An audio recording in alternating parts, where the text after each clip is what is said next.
So this is going to be a full transcription reading of the ex parte meeting in the YSL trial. And I was honored. Honestly, I'm so grateful to have been able to do this with dear woke Christian. The link to that stream and his channel is in the description, as well as a searchable PDF of the transcripts if you want to look through them on your own time. The full stream is jam-packed with commentary and analysis, but here, this is the transcript in full.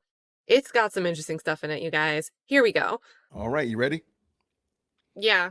Who do you want to be? Well, this might be a So, lot of voices.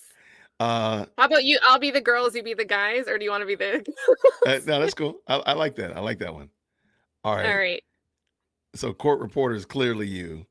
Uh, Okay. Well, they're noting at the top to all the present parties. So ex parte hearing began at 9:10 a.m. Present in the chambers were Judge Glanville, Assistant District Attorney Adrian Love, and Attorney Kayla Bumpus, Court Reporter Christina Weaver, and investigators Antonio Long and Rashid Hamilton.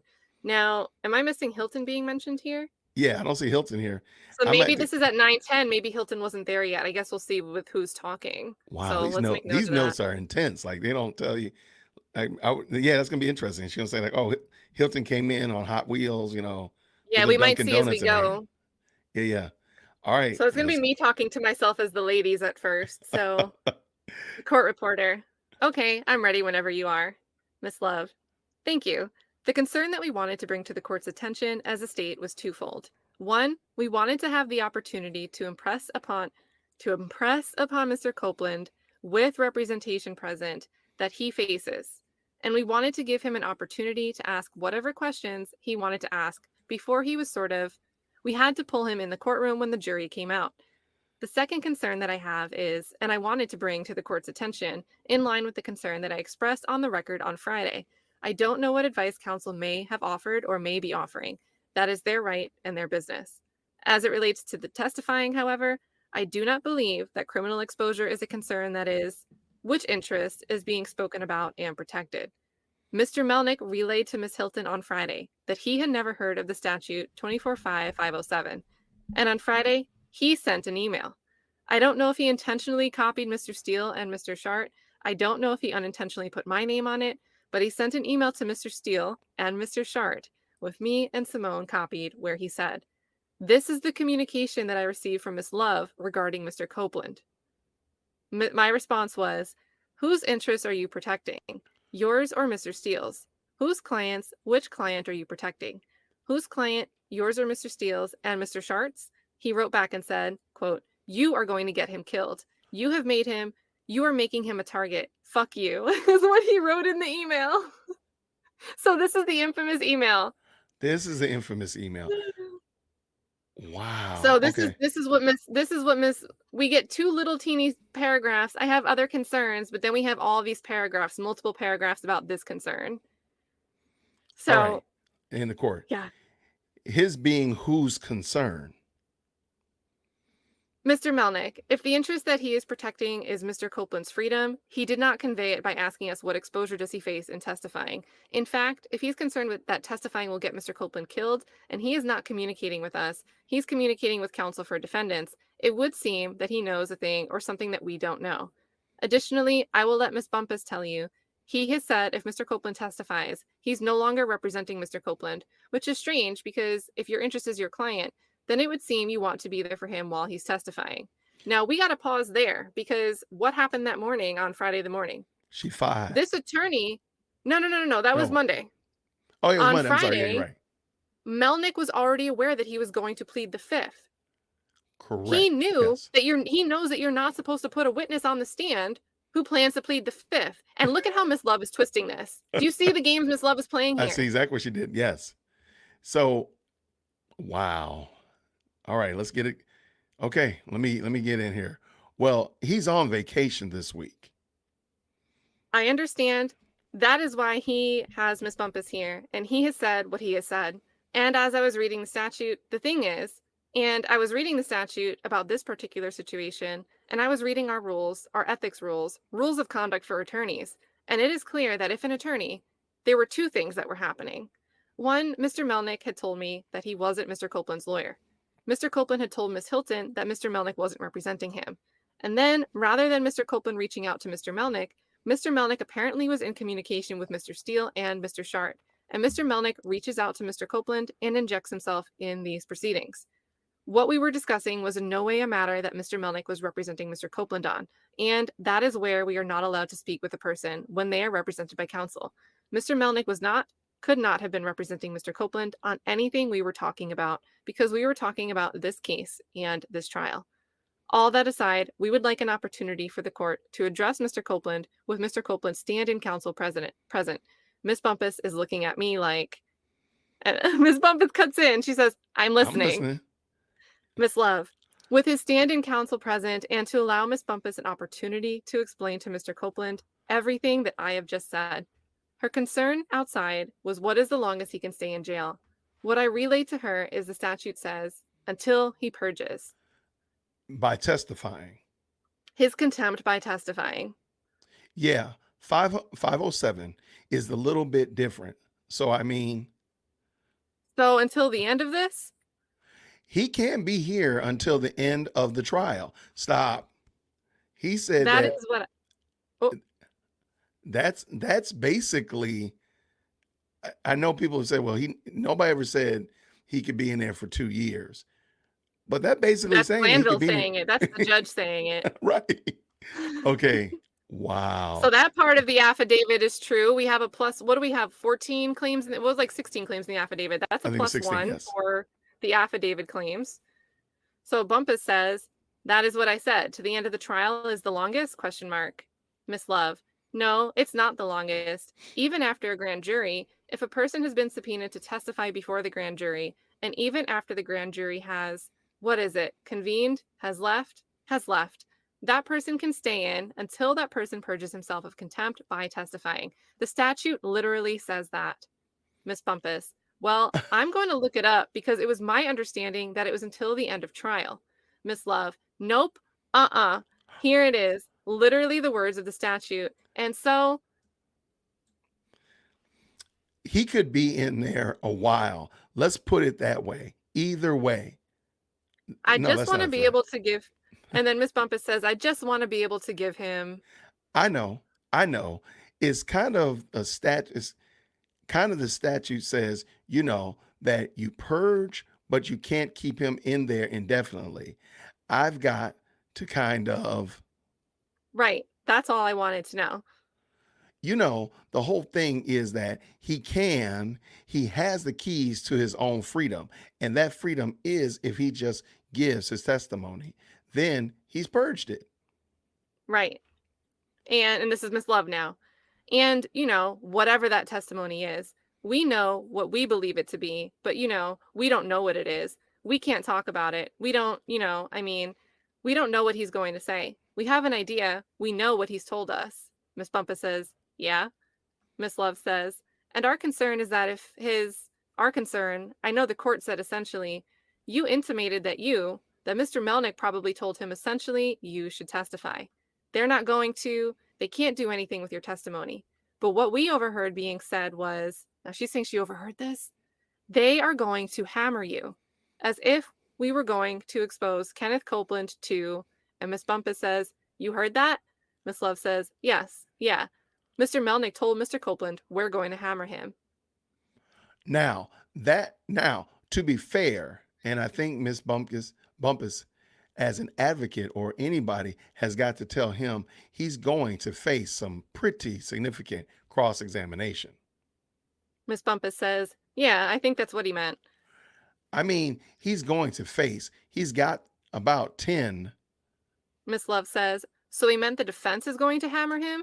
Miss Bumpus says, no, just in general, it's not going to be a, hey, da-da-da-da-da. Miss Love, he knew that. He had already been expressing that.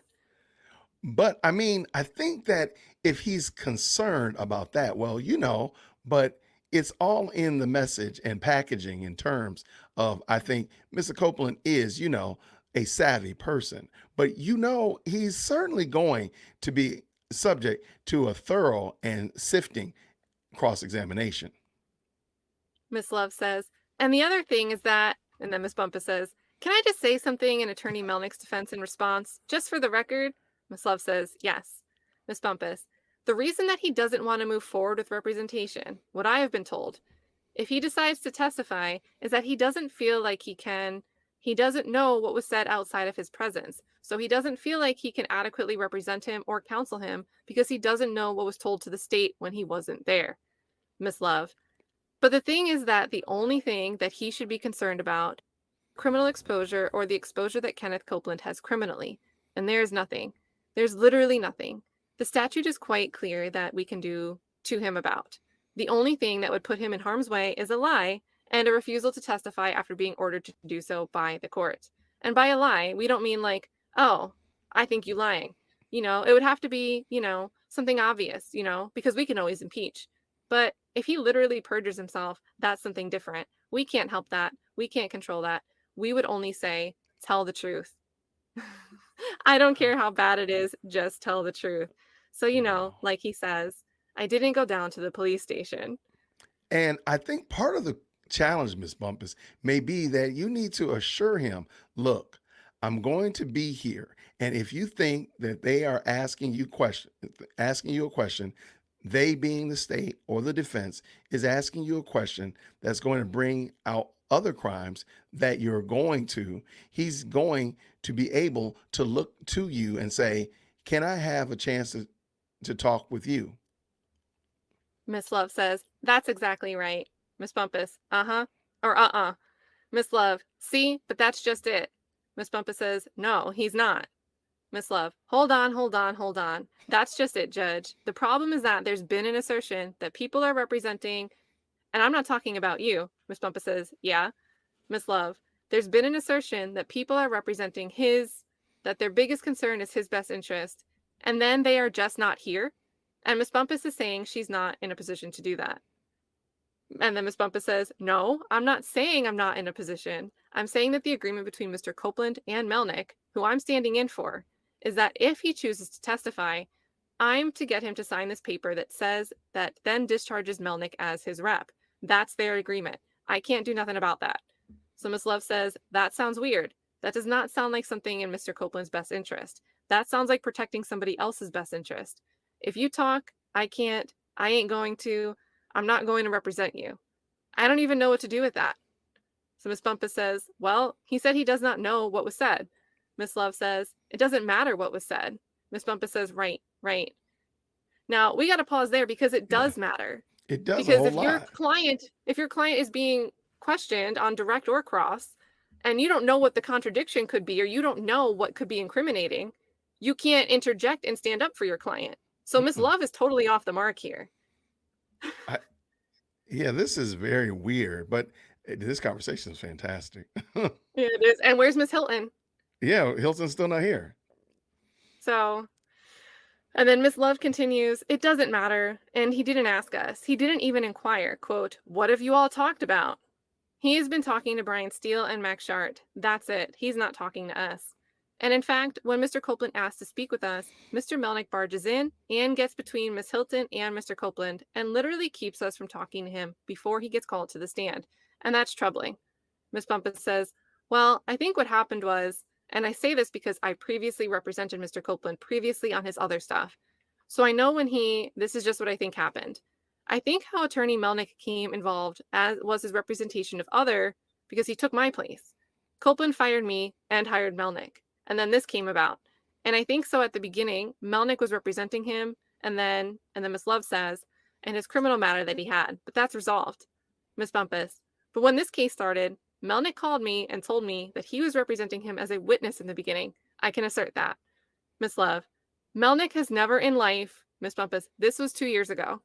Miss Love. Melnick didn't, as a matter of fact, less than 2 years ago when Copeland was sitting in jail for something else he had done, Melnick said, I don't represent him. He told me I don't represent him. And people were in the room. He was on speaker. He told me he didn't represent him.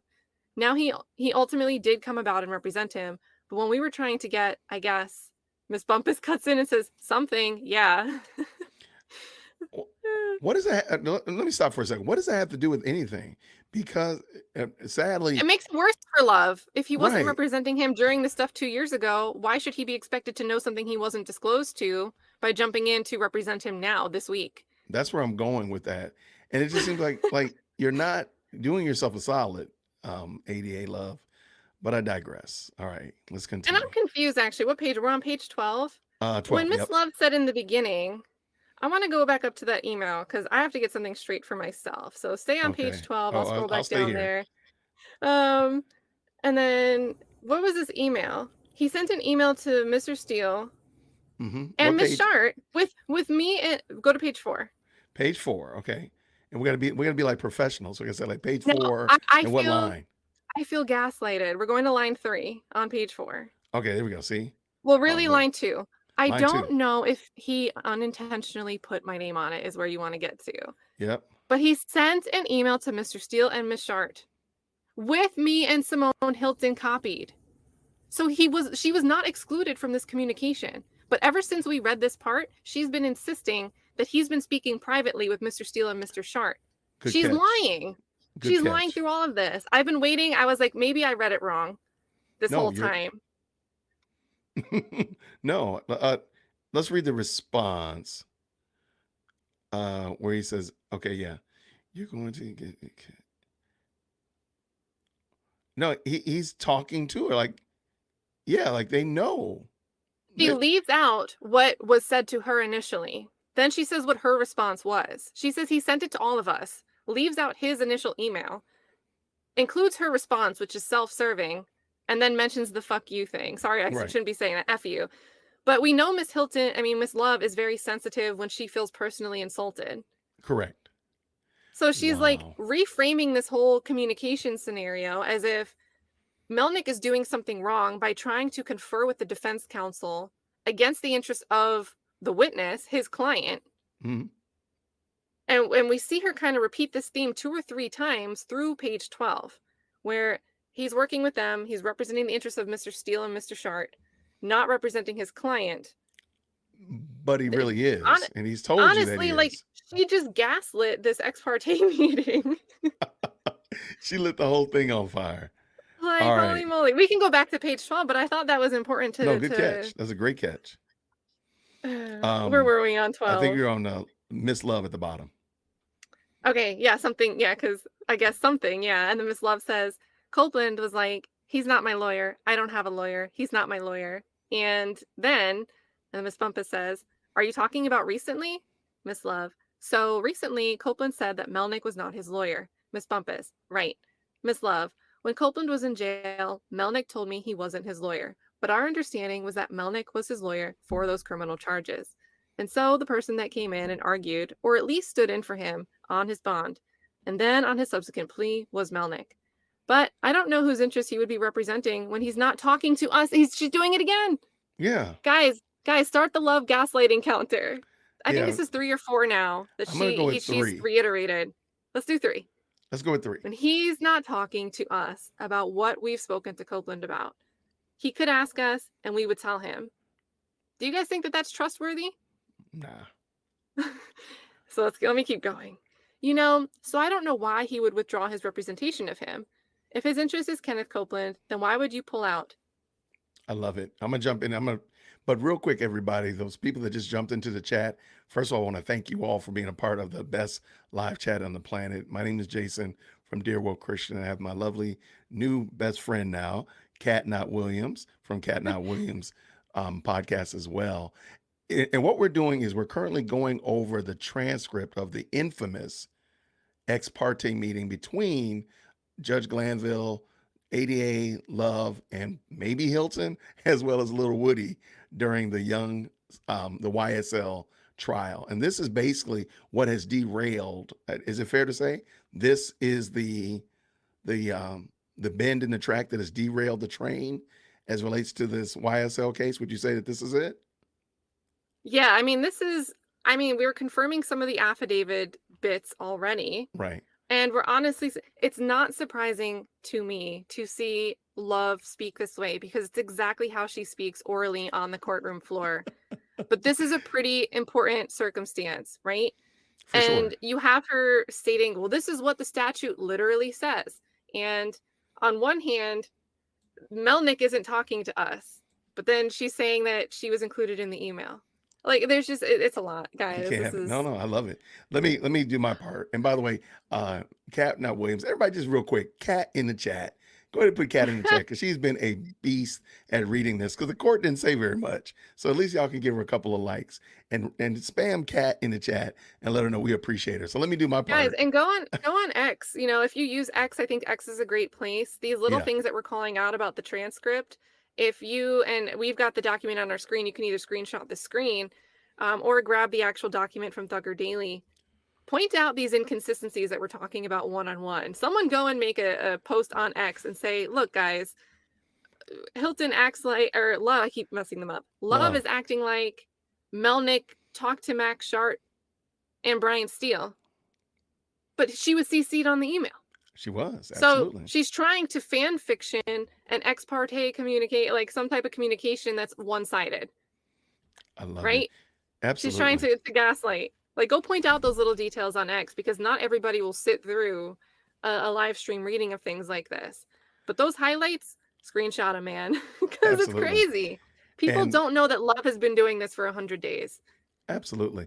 And by the way, if you have not, if the moderators could go ahead and drop Cat, not Williams, channel in the chat. I think they've already done it, but if you could just drop it again, please make sure you go check out Cat, not Williams channel, and make sure you give her a like. You know why? Because she used the term fan fiction, and anybody that uses fan fiction, like President Firstborn, who is my daughter, when she does it, they got to be cool and they deserve your like and subscription. So go check out her channel. Let me get this done. Let me do my part.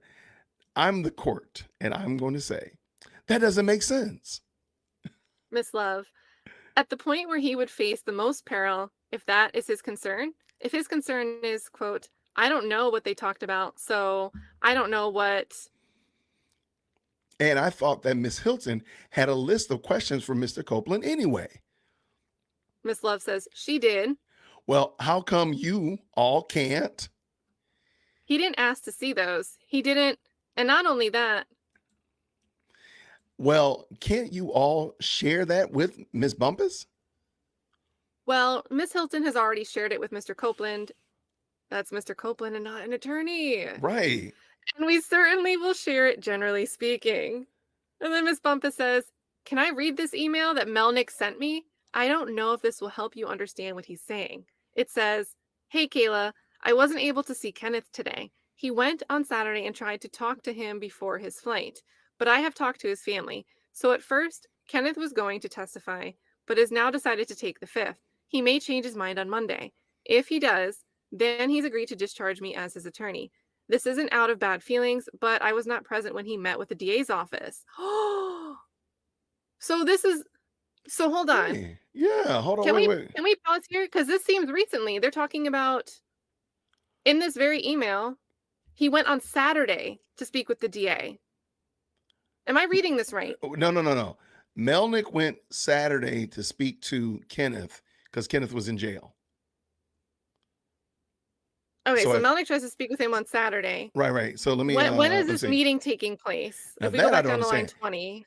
And this is Kayla reading or paraphrasing it. So she says he went Saturday and tried to talk to him before his flight. So he, Melnick, went Saturday to try to talk to Kenneth before his flight, Melnick's flight. Okay. So, but I have talked to his family. I think that's Kayla talking because Kayla has Okay. mentioned that she And knows then Kenneth, she mentioning that knows I'll his be family. discharged. Right. So at first, and so now I think this is back to But this is Melnick. huge. Yeah. Either way, The ADA talked to him. Kayla and Bumpus and Melnick are both saying here, if he decides to take the fifth,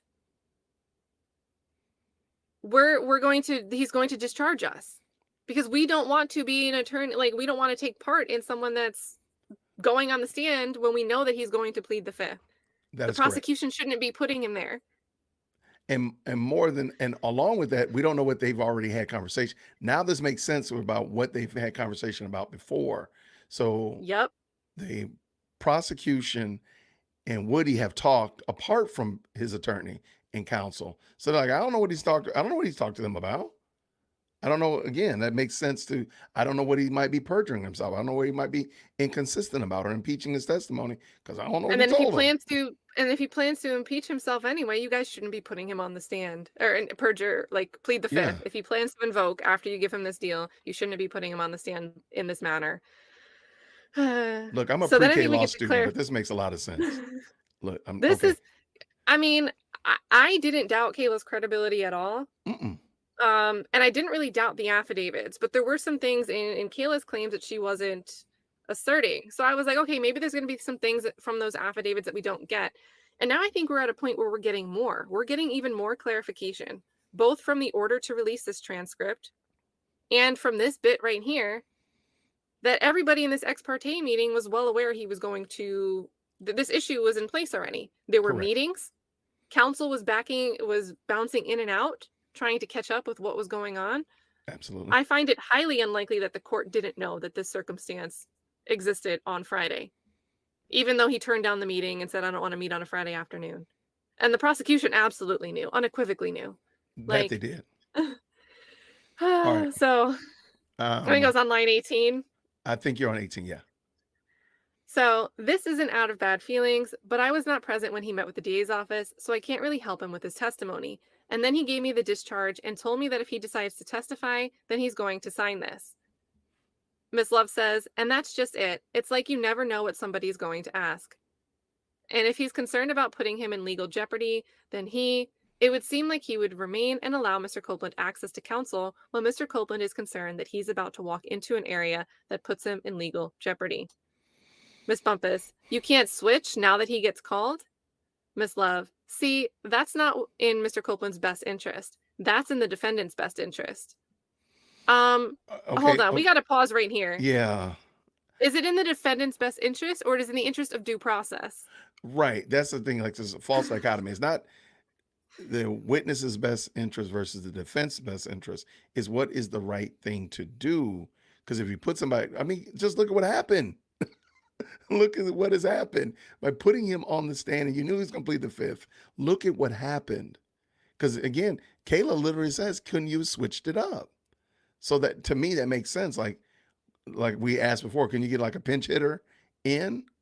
But no, you went with him, and now look what you've gotten.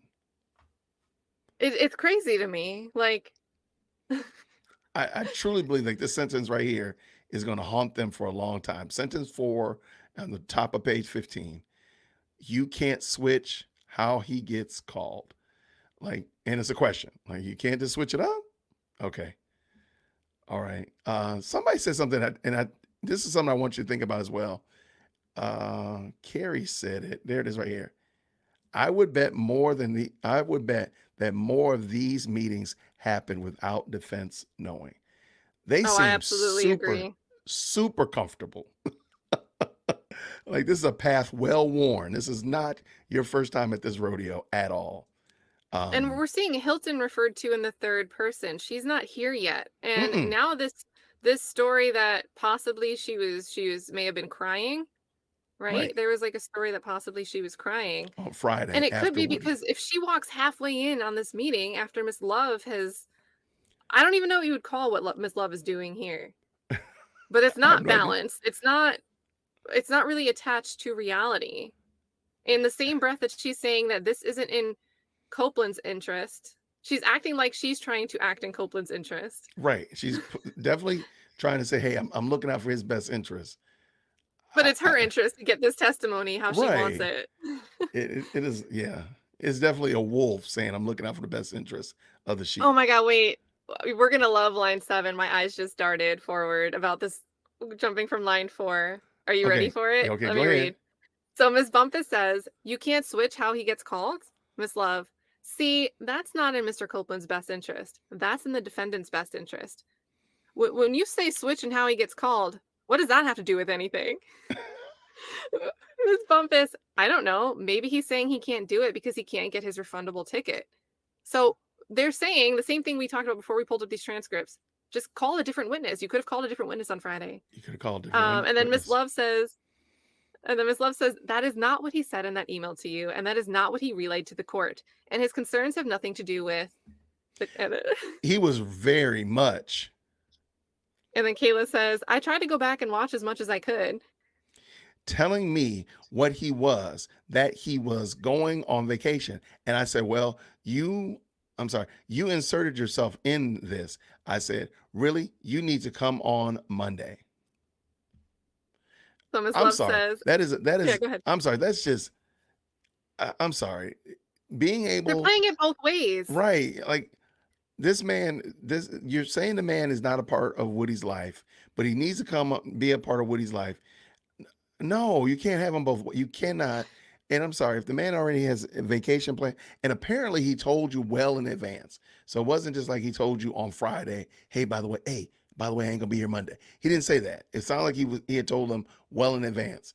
No, just because y'all don't know what you're doing, which does seem to be the case. No, you can't do that to him. I'm sorry. And And it I don't also know sounds like Jonathan Melnick from. Woody. Go Go ahead. ahead. I was saying I I don't was know gonna say it sounds Jonathan like Melnick, so Woody. I'm not trying to defend him, but that's just it. We keep talking over each other. Go.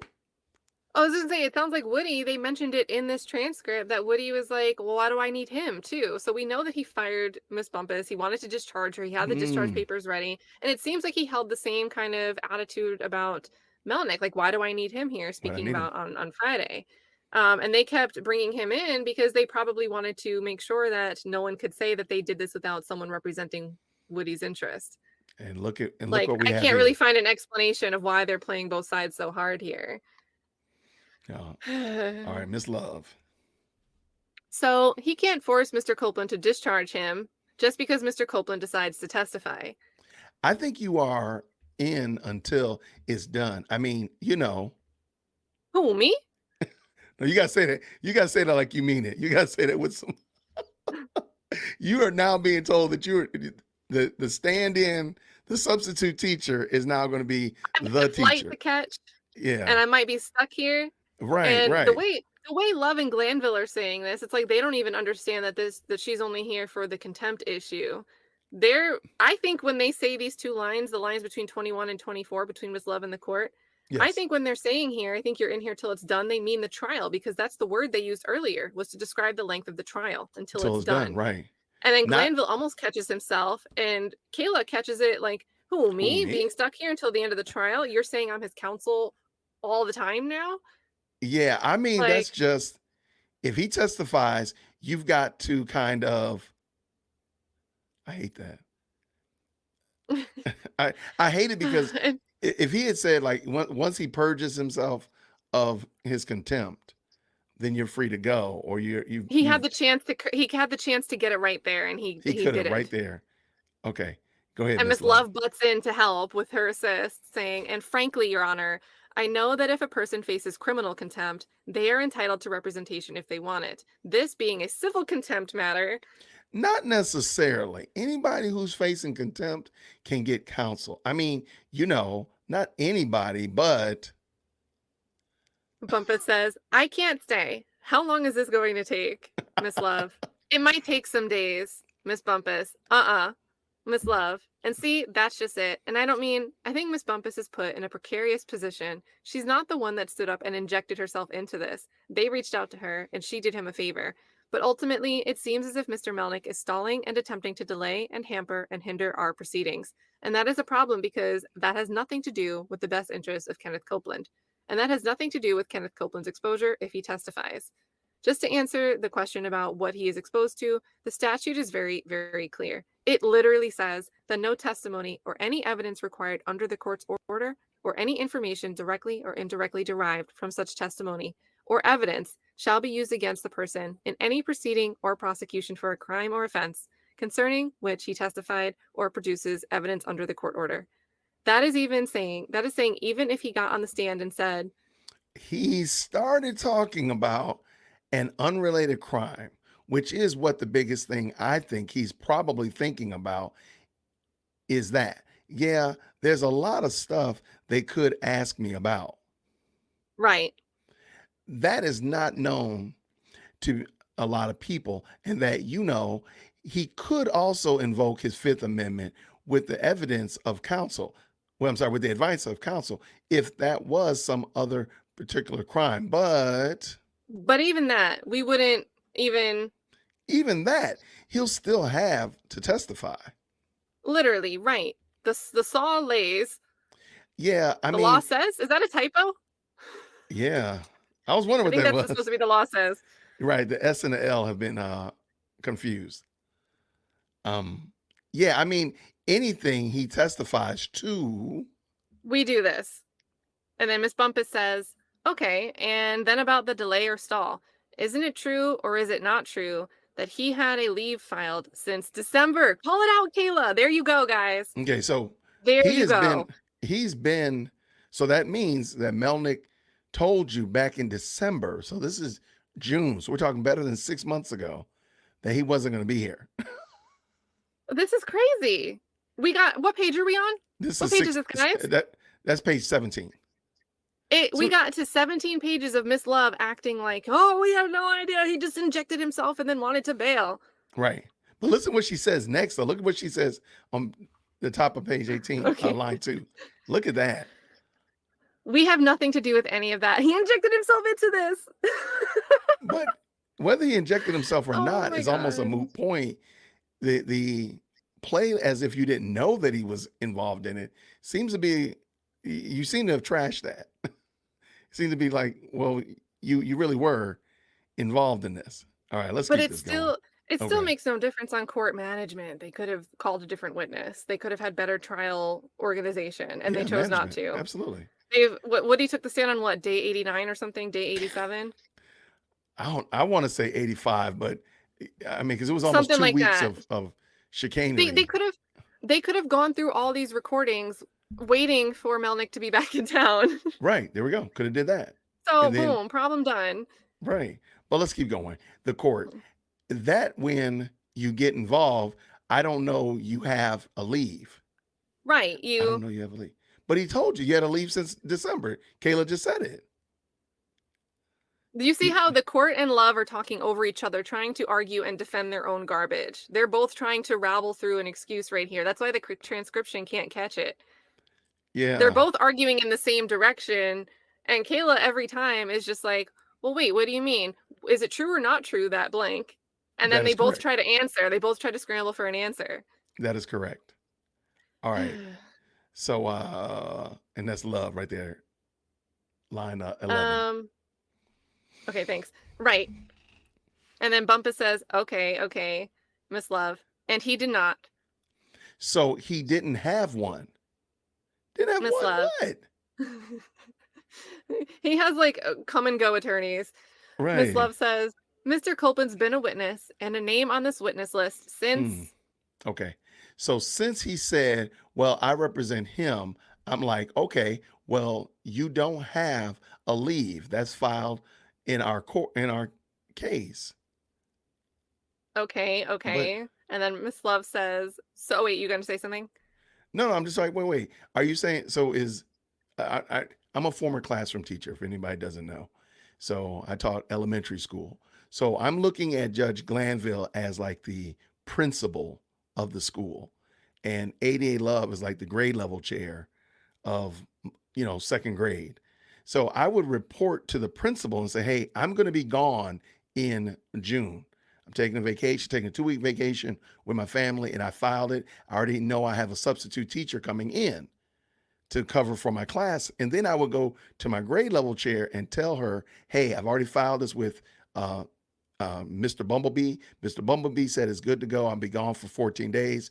I got Miss Caterpillar coming to watch my class, and I'll have everything in place. Come ready. But I'm letting y'all know ahead of time. I don't have to tell my grade level chair, but it's the right thing and appropriate thing to do. As long as my principal knows and the district knows that I'm not going to be there, we're good to go. But here, Melnick is kind of saying, not Melnick, I apologize. Glanville is kind of making it sound like he didn't know that he was going to be on vacation, but he said that he was. And if you did it back in December, that's a guarantee. You guarantee to get the best substitute. You guarantee to have everything in place because that's almost 6 months ago. It wasn't like 6 days ago. When But Kayla went up to the podium, Glanville said something. I don't remember what he said. Go Did ahead. he not say, I don't think I have appearances for either one of you in this case? Meaning he didn't have a notice of appearance filed Hmm. with the court for Kayla Bumpus or for Jonathan Melnick. Didn't he say that? And he could have been wrong when he said that. But the point is he said it, so his perception was he doesn't remember a notice of appearance. But here in this ex Oh, parte meeting on that Monday, he's acting like he was locked in and he should have filed a notice with Judge Glanville that he had days where he couldn't be present. Even though when someone's on a witness list, that doesn't even mean that they're necessarily going to be called to testify.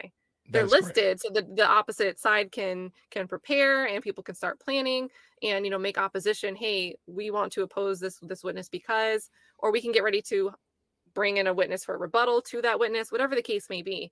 Just because you're on a witness list doesn't mean you need to be available for the length of a trial, which in this case would mean every person on that witness list needs to be available at any time for 2 years.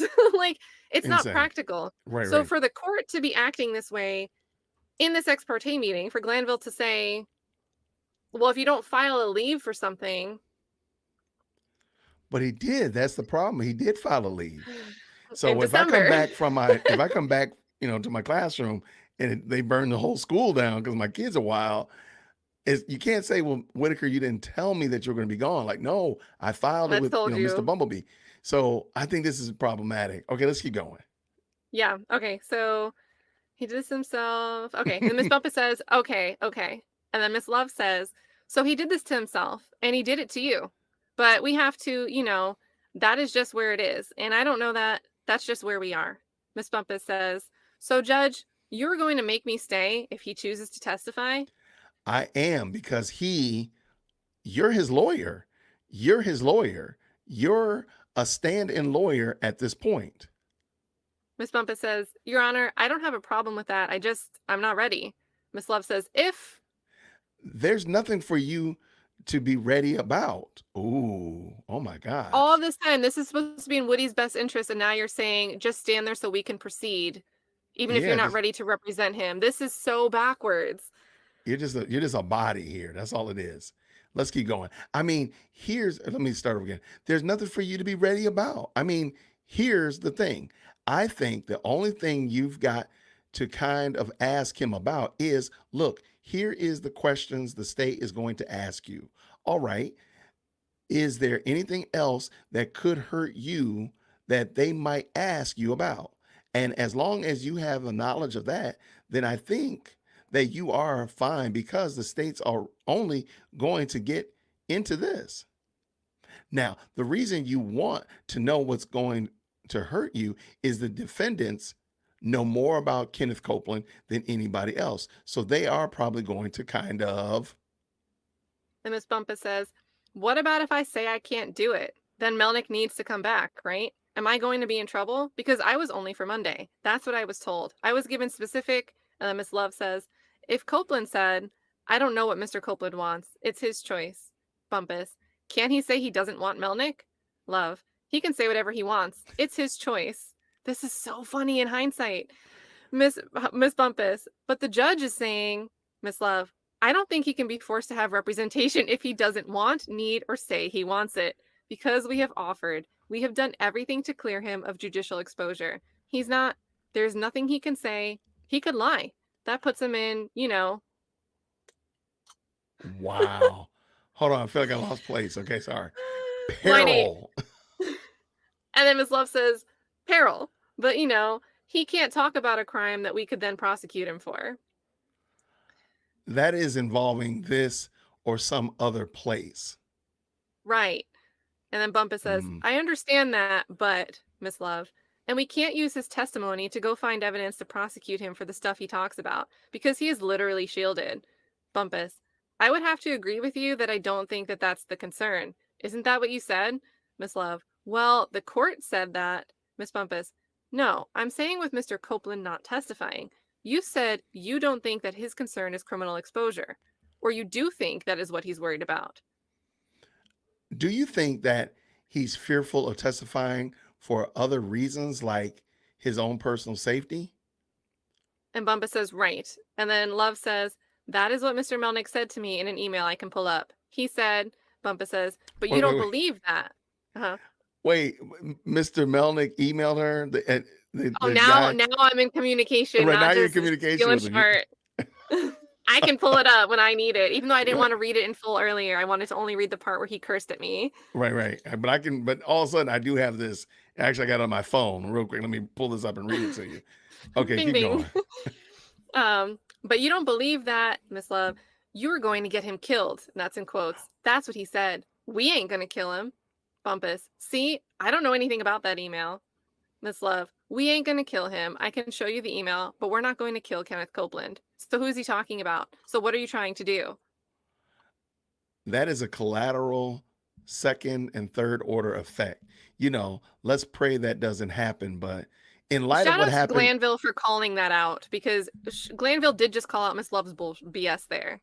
yeah, Miss Love is playing dumb and saying we're literally not going to be the ones that kill Kenneth Copeland. So why is there a concern? That's why we don't believe Melnick's concern.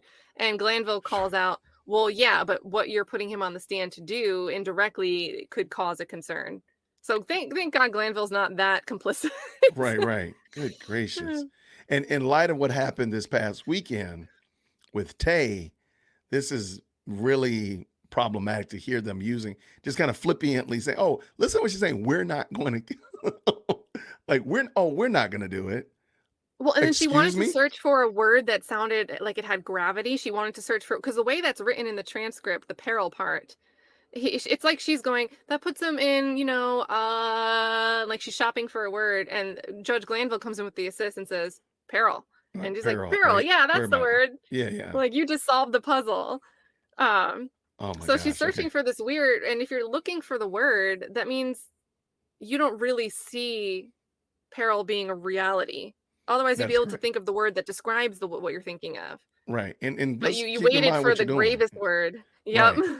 Let's keep in mind what we're actually talking about. Like this is not, again, a bake sale or, the community garage sale. We're talking about someone potentially testifying against, again, a violent street gang as you have proposed, as you position them.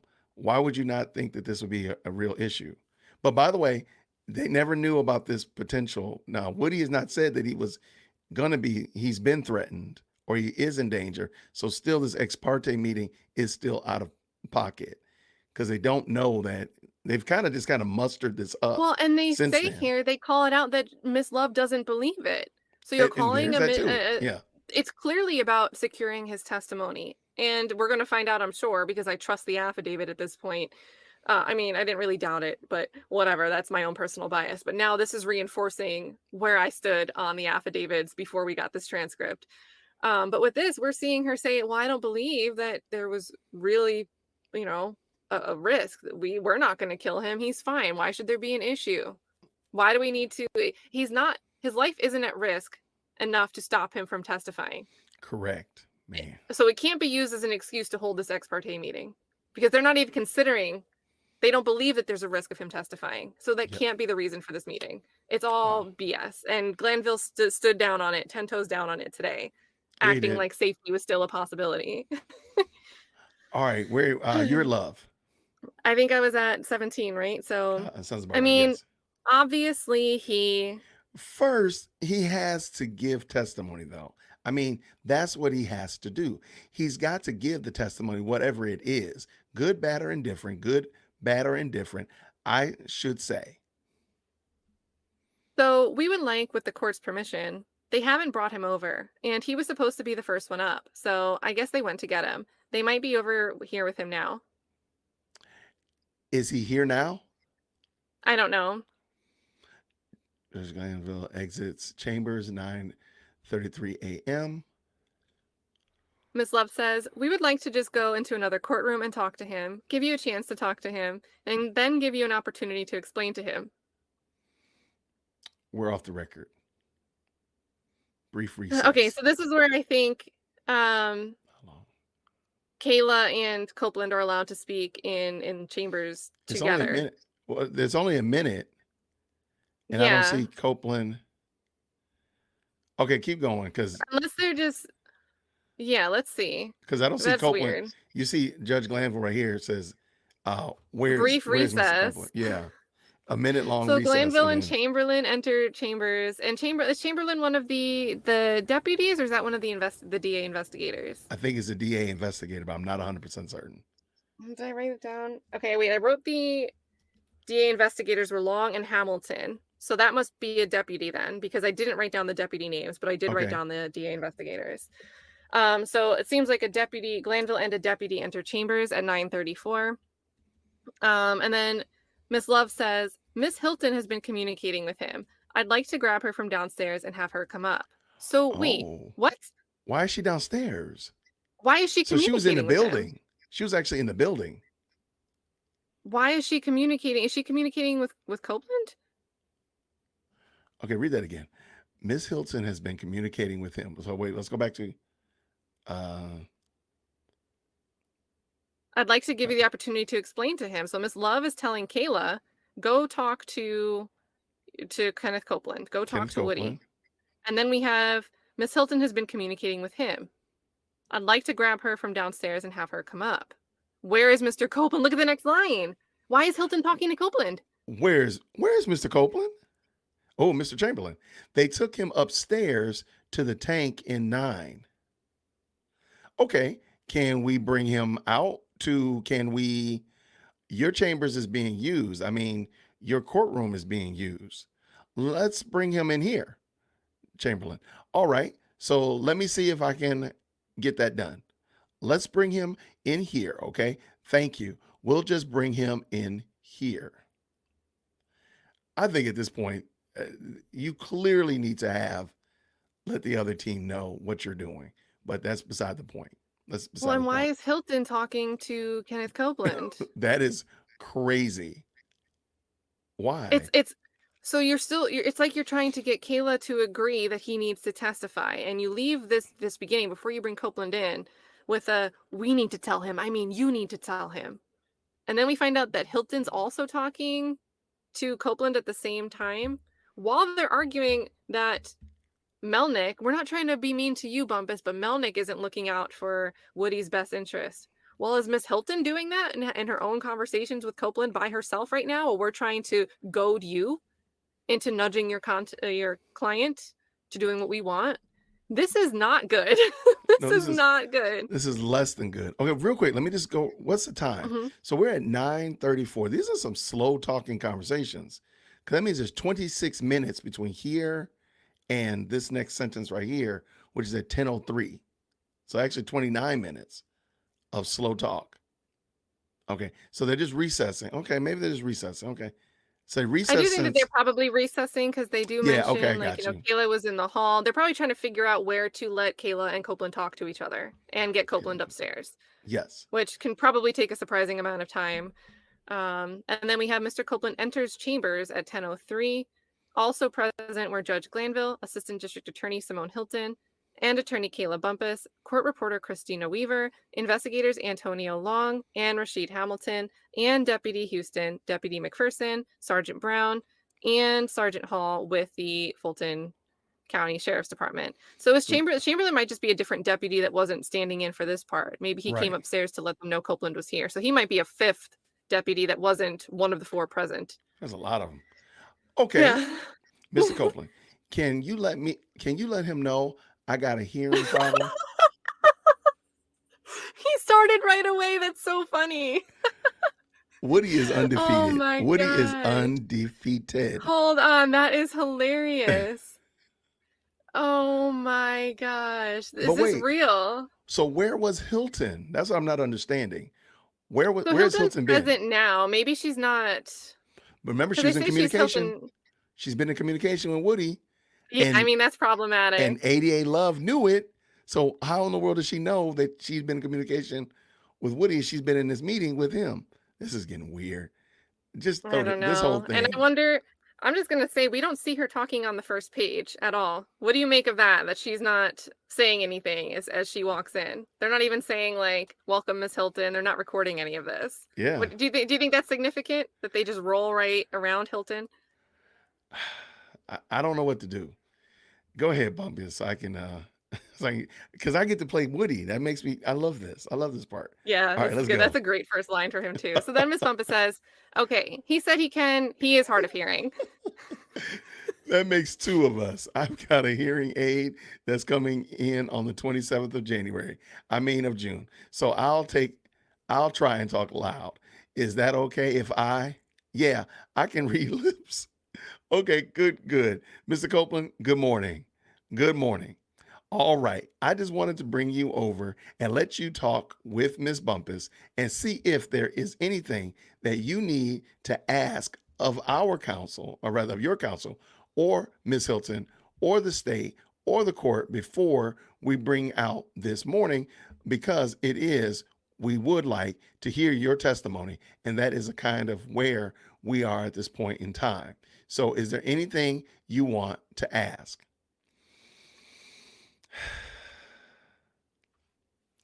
That's but you're not letting him talk with his counsel apart from you. It still doesn't seem like there's not a disconnect between, we're not on one happy team. You know what I mean? Like, Hold on, read I his know I'm, next I'm trying thing. not to look at it yet. Okay, here we go. Never mind. Well, I want to speak to you personally that I have never been truthful a day in my life until I just made this statement right now. I don't comprehend none of this stuff that's going on.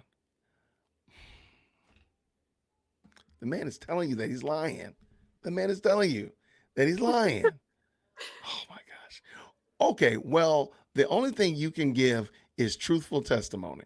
I mean, whatever you know is whatever you know. I mean, that's it. Oh, And we have Miss Miss Hilton. Miss Hilton is into the building. Let me give her a little shout out. I need to find a sound effect for Miss Hilton. It's into the building. I don't know if my sound effect is working. Okay, go ahead. It's too low. And what we'll say, and Mr. Copeland and I, we have talked about this. I'm not sure what your concerns are, what concerns that you expressed to Mr. Melnick last week, but if any of your concerns deal with being locked up for anything, you can't, like, there's nothing that can happen. The feds, and then Bumpus says, well, that's not, and then Miss Hilton says, it is true. Hilton comes in hot as a firecracker. Let's go. Heck yeah, yeah. She's cutting Kayla off right there and says, it is Already. true. Miss Bumpus says, no. And I said that that's not his concern. Miss Hilton, if his concern is safety, we need to know that. Like, that's not expressed. So we don't know what the concern is so that we can try to resolve the concern. This is what I'm saying. Mr. Copeland and I have had conversations before. This is not looking good. This is the second time she's talking about having conversations. Before, I want right. to know, guys, the first thing, if we get eyes on any filings from the defense attorneys after this transcript comes out, we're going to see this challenge. I'm sure they're going to say, we don't know about all of these meetings. Can you please give us a list of all meetings Yep. that Here it anyone from comes. the attorney's office has had with this witness immediately? Because what are these conversations, plural?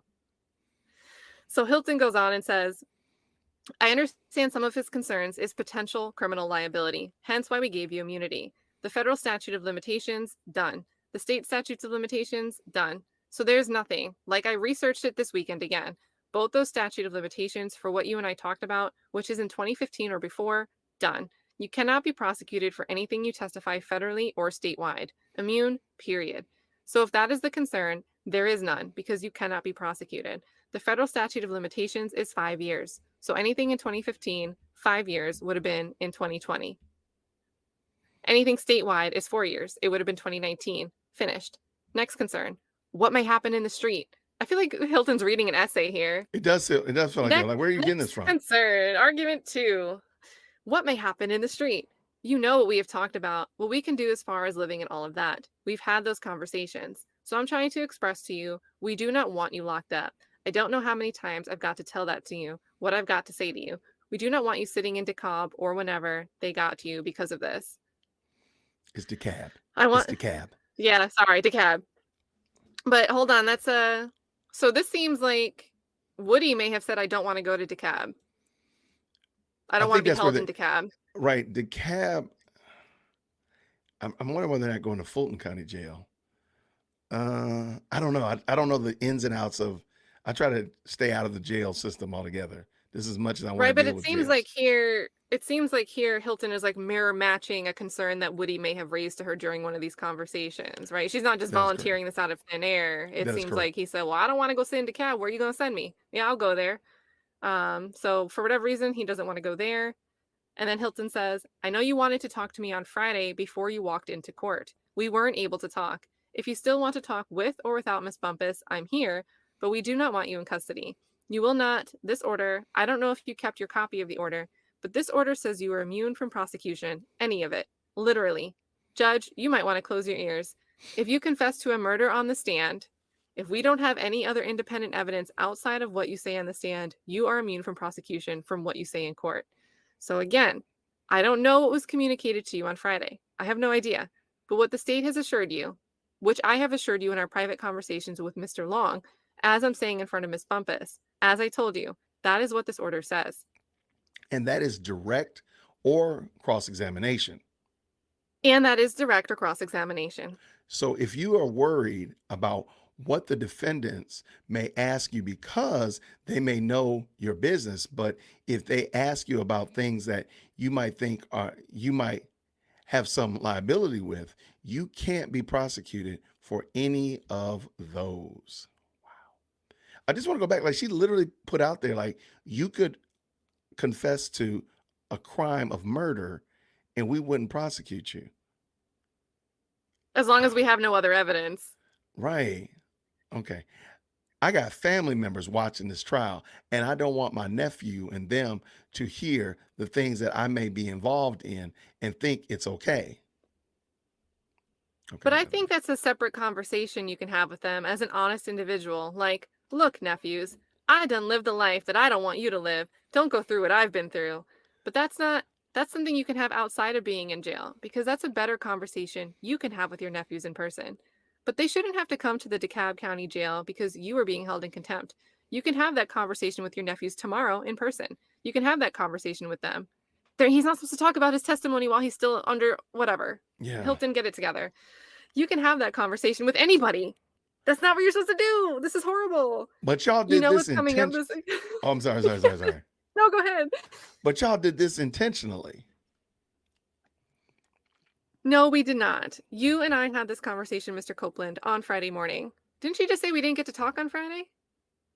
Yeah. I'm sorry. This is yeah, the amount of motions that are going to be filed because of this is going to be staggering. It's going to be staggering because this is bad. Because they're literally just having a Yeah. conversation. They're just chit chatting with this guy.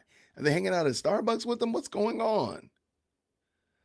All And right. you know they're going to ask. We're going to find out that these conversations weren't disclosed. Oh, yeah. You knew my child's birthday was next week. That's right. She did ask about that. She asked how old your Yep. child was. I want to go back and actually watch when he got back on the stand, if you can see the scorn. 'Cause this is probably the explanation is Yep. he really was held by Monday, and when he testified during that week, his weekend for his child's birthday had been missed. So he had no problem toying with Hilton that whole week at all. Yes. Yes. And she All right. says, Let's "But what did I tell you? When we met with each other, I said to you, you asked me, what is the one thing that's going to get me in jail? Didn't you ask me that? And what was my response? If you plead the fifth." And that is exactly what you did on the stand. but what did I tell you before I got to that point? I told you the whole time Tuesday, Wednesday, Thursday. But What I are told you those? we were giving you immunity. So were they telling him already Tuesday, Wednesday? This is the proof again right here. They already knew he was going to plead the fifth if they They were were going to plead talking the to fifth. him on Tuesday, Wednesday, Thursday, before June 7th, before June 10th. They already knew that he was going to plead the fifth, and he told them repeatedly. Yeah. This is not good. No, this is not the good look that you want, Fulton County DA.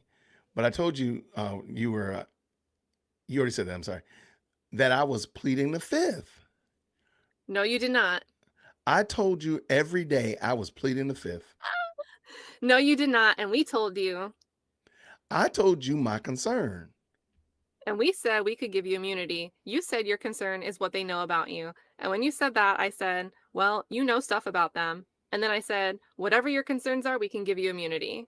So I didn't tell you I lied on them to get myself out of the situation.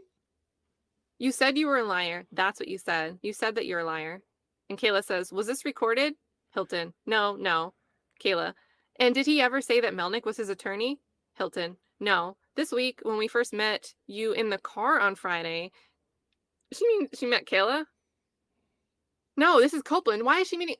Okay, guys. So Miss Hilton says Miss no Hilton, this week. no, this week. When we first met you, Copeland, in the Mm, car on Friday, we asked you, "Is Mr. Melnick your attorney?" You said, "He's not my attorney. I haven't even talked to him."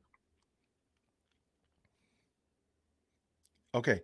Is Woody just lying to cause confusion? I don't know because we've had now we have a question of if there was an appearance record from Judge Glanville, and we can go look at the documents and see if there was an appearance filed in by Melnick at any Hmm. point. We know Kayla wouldn't have filed one. There's no reason she would have filed one, period. But we can see if that was filed in. But we've already seen a contradiction before Copeland was even brought up, Oh, tons of where them. Tons of them. Love was insistent that he was his attorney and then he wasn't, and she switched at the time and place where she thought that. If someone's actually entered as counsel of record, the state can look at that information. This was a huge issue that just came up in the Courtney Clenny case because the state, when her parents were arrested for possibly looking in a laptop they shouldn't have been looking in, the prosecutors went and looked at communications between the attorneys and the parents, but the attorneys were also representing the parents, which meant that was protected by attorney client privilege. A judge had to rule that the state violated attorney client privilege there because they could have just gone and seen who they were representing and even Hmm. asked, "Hey, is this, we're looking into this. Or is this your capacity, of counsel for these people before we look through these messages we're not supposed to look through?" So the state Wow. can't play dumb here. The state can't claim on one hand, "Oh, he is your attorney," or "he does have an attorney," and then play dumb when it benefits them. You say he So doesn't either have way, one. it doesn't really matter that Copeland is lying about this, if he is lying about it, because Wow. they could still probe to find out. Absolutely. All right. You want to, I think where you, I forgot where we are. I think on line 1 on 29. All right. Let's see. Am I on the right page? Okay. Mr. Copeland. No, I never said he's not my attorney. I said I haven't talked to him. You said he's not your attorney, you haven't talked to him. Then we continued to have a conversation. At no point did you ever say to us, "Hey, I want Mr. Melnick here. Hey, put Mr. Melnick on the phone." You didn't make me feel like I needed him. But if you needed him, we would have said, if you would have needed Mr. Melnick, we would have said to you, "Okay, just call him." So, I mean, that is our position. We don't want you in jail. We just want you to be able to purge yourself by testifying. Whatever your truth is, but you've just got to answer the questions. We believe that whatever your truth is what your truth is. We know what you said before. I don't know what you're going to say on the stand, but what we know is pleading the fifth is going to keep you in custody. That's what I know. Now, how you answer your questions is how you answer your questions. I know what I said before, and I know what you said later. I mean, I know what you said before, and I don't know what you're going to say on the stand because you and I never went into full details about any of it. But what I don't want is you to be sitting here in custody. You did it. I did not do it. You did it by pleading the fifth. You told me before you went to the judge with whatever the thing called you went to him with, you told me that I can't, when I'm asked a question, I can say I don't recall or I don't know. You told me that if I plead the fifth, I mean something. I'm sorry, why would I plead the fifth to something I ain't do? And I said that you don't know what I did and what I ain't do. And then you was like something. And then y'all asked for this immunity. And I was like, it was something. And then Thursday or Friday came, and then y'all go tell me, oh, we went to the judge with this, so you got to testify. If you don't testify, the judge gonna lock you up. Right. But that was based upon what you. But I told y'all that. No, you didn't. You said why would I plead the fifth for something I didn't do? And I said, you don't know what happened. And I said, I don't know what happened. Only you know and them know, I said. But you never said, I am pleading the fifth. You said, what if I do this? What if I do this? What if I do this? Wow. I told you, I said, I'm going to plead you said, why would you plead the fifth to something that you know you didn't do? So Kayla says, so if you didn't have immunity prior to, is that what you're saying? That you feel like he didn't have immunity prior to? Copeland immunity came Friday, right when I went to jail. Hilton says, the immunity only came after Mr. Melnick. Kayla, hold on, hold on. Hold on. Hilton, Yeah. the immunity came after Mr. Melnick sent us an email saying, my client is pleading the fifth. That was on Thursday evening at 6 p.m. Kayla says, okay. Miss Okay. Hilton says, so after that, that was an emphatic, he is pleading the fifth. Kayla, uh-huh. Hilton, we came and we got this signed. Kayla, uh-huh. Hilton, and then Friday morning came. Kayla, okay. Hilton, so between Friday evening, Mr. Melnick reached out to us, said he represents him. He's pleading the fifth. Bumpus says, okay. And when was the last time you talked to him before Melnick got involved? Hilton, we talked to him earlier that day on Thursday. Kayla, okay. And then how did, speaks inaudibly to Mr. Copeland. He called he called me. Bumpus says, okay, I was just trying to get a timeline. Hilton says, sure, right. So we've been talking since last Friday. Thursday? Okay. So I But met with Mr. Copeland. Right? Did she just try to wrap that up? yes, she did. So I met with Mr. Copeland last Friday, I think out in the neighborhood. What? Then he came on Tuesday for court. We talked briefly on Tuesday, and then on Wednesday he came. Thursday. And then Hilton says, no, I think he only came 2 days, so it had to be Wednesday and Thursday he came. It wasn't Tuesday. It was Wednesday and Thursday he came. And then on Thursday, once we left, is when Mr. Melnick reached out to us and said, my client is pleading the fifth. And at that point is when we went the next morning and got the immunity motion. So that would have been Friday And morning. then we spoke on Friday morning. I handed Mr. Copeland this agreement and let him know that he has immunity and that anything he says we can't use. And then Mr. Melnick came and then we had court. And Kayla says, so you're pretty much saying you didn't ask for this. I didn't. Hilton, but we gave it. He doesn't have to ask for it.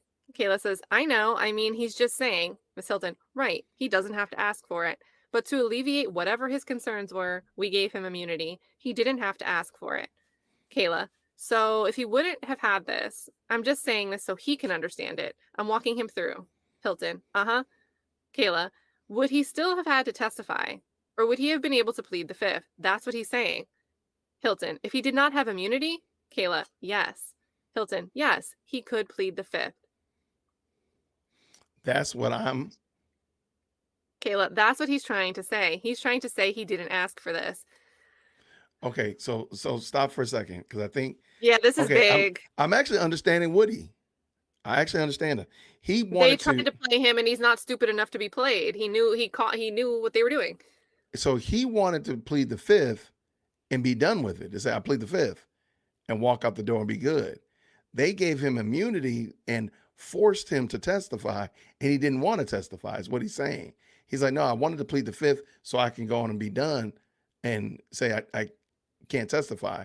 But they said, no, we're going to compel you to testify by giving you immunity, and you're not going to be charged for anything that you say. And he's like, I didn't want to do that. And that's what we're watching on, that's what we've been watching on the stand and even in the interrogation is a man who did not ever want the immunity in the first Right, and place. it's an agreement that was one-sided. It was actually asked for outside of his presence. There was Correct. no ask. There was a Wow. telling he's going to plead the fifth. There was a telling. He was Yeah. told, or Hilton was told, he's going to plead the fifth. And we're just gonna go get this order and have Glanville go and sign it.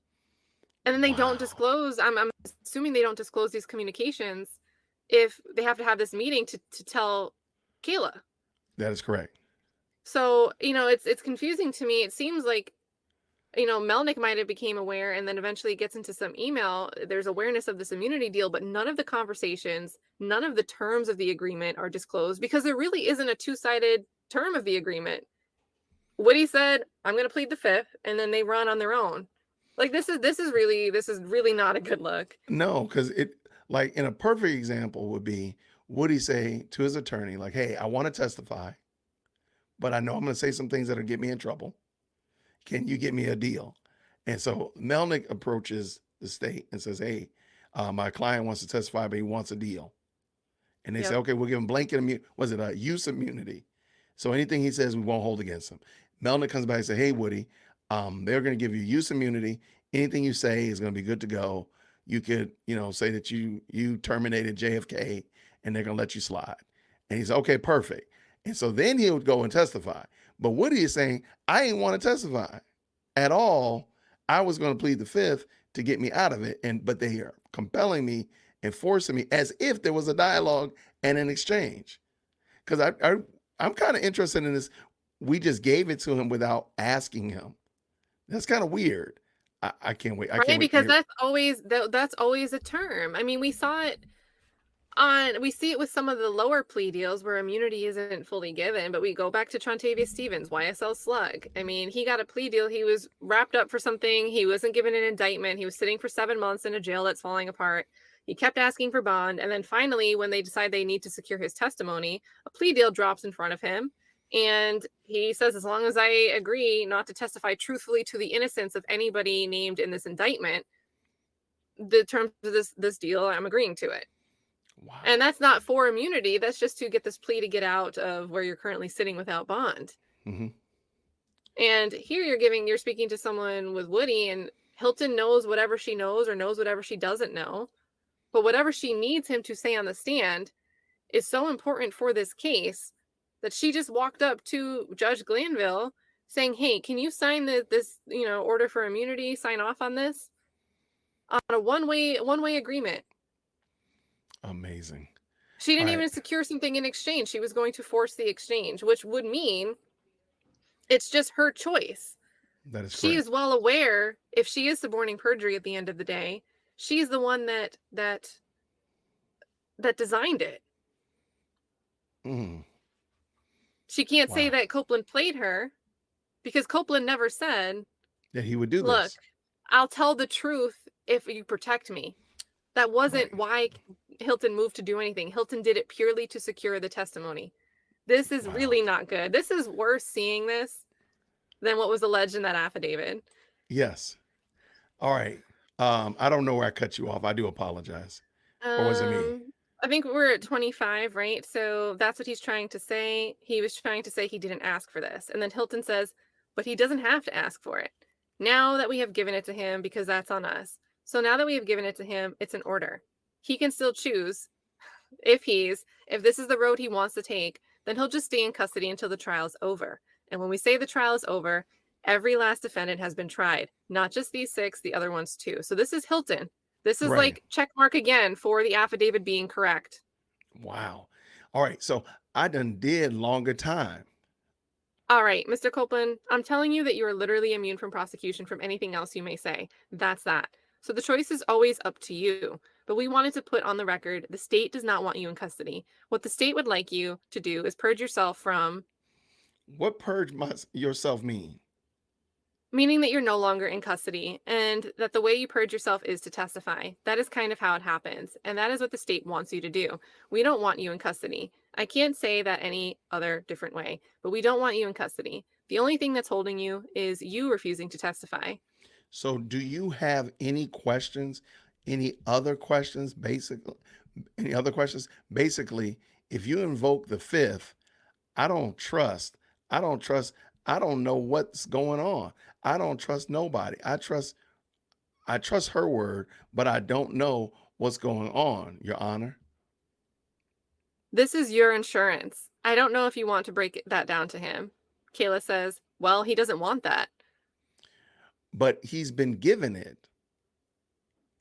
This is a gift that nobody asked for. Like you can't. I'm sorry. It's kind of like a timeshare. Like I give you a timeshare. Like that's what this is. It's like a timeshare. Like nobody wanted it. I didn't ask for this. It's not a gift. It costs more to maintain it. But You've been given it. See, that's the challenge, Mr. Copeland, is that if they didn't give you the immunity, you could invoke your Fifth Amendment privilege, which is what he wanted to do. Okay. And they But took that right. they took Your it right away to from him. They invoke the took the Fifth privilege away Amendment from privilege him. is your right, and they took it away from him without it being his choice. That is correct. But what the state decided is they said your testimony is worth more to them at this point in time, and they really want to know what you have to say. So they have made from the state's perspective, they have made a decision to give you immunity so you no longer can invoke your Fifth Amendment privilege. You have to testify. That is wild.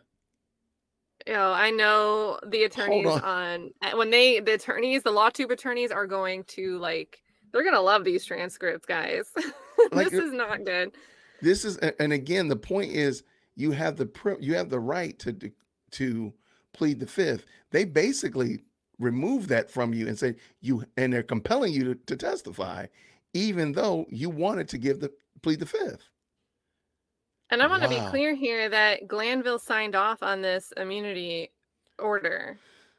So it's not Wow. like he's just trying to make sense of this as it's being presented to him in chambers on Monday morning on June 10th. He had to have signed this order. Did they say Thursday night or Friday morning? Okay, I Whatever the think case it's was. Friday morning. That's Friday what I'm morning. understanding. Friday morning. So, I mean, he was already at that point, if he signed off on that order on Friday morning, he had to already be aware of the circumstances why he was giving this immunity Yes. agreement. So either he was misled by Miss Hilton and Miss Hilton said it was for another reason, Wow. or Miss Hilton told him flat out, we're doing this to secure his testimony, which she's clarifying here in chambers with him on this Monday. So even if he was misled Friday morning, it's clear now what the reason is. So Glanville can't be playing dumb Monday, Tuesday, Wednesday when all these defense attorneys start inquiring about what's going on. Because if not Friday morning, he was already well aware of this agreement deal, this Yes. immunity deal being forced upon Woody. And at Force is that a great point, that's word. Yeah. extremely prejudicial to the defense because they're at a position where not only was none of this disclosed, but someone who wanted to plead the fifth, which they could have done if they didn't have this immunity deal forced on them. Correct. So He they could have basic pled the fifth on the stand, and a reasonable juror could have made the inference, well, if they're being asked about something the defendants apparently did, but they're saying I plead the fifth, well, then the defense might be innocent of that charge. And that opportunity was now robbed without disclosure from the defendants. and the court is complicit in it. So let me finish. So that's the difference in this particular scenario is that they have taken away, well, you can still invoke your Fifth Amendment privilege. You still can do that. But the consequence of invoking it is you will just remain in custody. But he doesn't have to though. Am I wrong? Wow. So if you testify, you get out of custody and you stay out of custody until you are done. I'm sorry, yeah, until you are done, Mr. Copeland. And then if I don't testify, I don't have to stay in there. I'm sorry. I have to stay in there until when? Until the trial is over, until all the defendants have been. I've got these 6 that we have right now, and then there's another 6. So Glanville is complicit in this. This is not just So this is another check on the affidavit. This is a right, specific detail that right. Glanville then came in and emphasized that it would be even longer. Oh, So and that's another thing the affidavit, I mean, they got specifics. look at They Hilton. weren't just getting inklings. Yeah. No, there's another 12. Wow. There's another 12 or thereabout that are still outstanding in various forms or another. So he's telling them, like, you're going to stay in jail until your beard is gray as dear woke Christians. I mean, that's literally what he's saying. Wow. This is not good. I can see what took him Mm-mm. so long. He probably been praying, probably like putting in some job applications because he's going to be looking for. Honestly, he's probably like, well, at least Hilton looks way worse than I look, at the very least. I have to say, let me say that Hilton looks a lot more gangster than Love did. Because by the way, you notice Love is quiet. Like, if Love is still in this discussion, she's sitting back, writing, scribbling sticky Yeah. notes. Because this is all Yep. Hilton in here strong arming. All right. Uh, can I speak with her for a second? Yeah, sure. Judge Glanville's. Okay, hold on. So love Okay. isn't mentioned in this paragraph here. You're right. She's not. Okay, so Glanville, some Hilton, the court R- reporter and investigators Antonio Long and Rashim Hamilton leave the chambers. Because again, this is going to be an attorney-client conversation, you guys, between Yeah. 10:17 and 10:33. And this is that So conversation that's that was 16 minutes. misrepresented as being like over an hour long, and now we're getting the correct transcript timestamps. Right. And it was not an hour long. What is this math? 16 minutes? Yeah, this is now granted, now let's give a little bit of grace.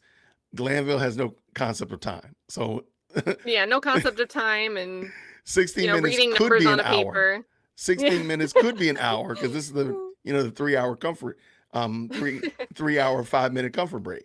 Um, Mr. Copeland, my question is, I can ask you a question, Court. Yes. So my question is, so what I was just asking her was, if you ask me a question and you feel as in I was lying about it, you will lock me back up. No, if you so you're saying you say, I didn't talk to Demikian. Well, no, I can't talk about that because the judge is in here. You're asking, for example, if you oh my God, this is the guys. If you said Wow. before that the sky was blue, and I It asked is. you on the stand, what color is the sky? And you say, I said it was Wow. red. I'm going to say, no, back before you said it was blue. Is that what you're trying to ask me? And then Bumpus says, So explain the independent evidence. If he says he did something and you know he's not telling the truth, what happens? Hilton says, if he said he did something and he did not do that thing, Bumpus, if you believe he did not. So if you believe that he's lying about that, Wow. Hilton, then no. If he admits to doing something on the stand, uh huh, and he did not do that thing, uh huh, Uh-huh. Yeah, I'm he's going to going. say, is this the first time you are saying that? Bumpus, and do you have independent evidence to prove it wasn't him? Then what? Hilton, then nothing. What do you mean? Like, Bumpus, so then he will be fine. Guys, this is the affidavit being checked off again. Wow. Hilton, yes, but, and then Bumpus, so you're okay with him if he got on the stand and said things that weren't true? Hilton, no, I want him to tell the truth. What have I always said to you? I want you to tell the truth. I don't know what's going to come out of your mouth. I expect you to tell the truth. Now, this could have been a simple yes or no answer, but here we go. If Right. you say something that is inconsistent with what you said before, then I'm going to ask about the inconsistencies, but I expect you to tell the truth. When what you go on the stand and do, I don't know. I don't know what you are going to do. I want you to tell the truth, but I will deal with you not you saying something different in the manner that I normally do. If I'm saying something different, right? So when the police question me, they done question me every time they lock me up. I don't know how many times that was.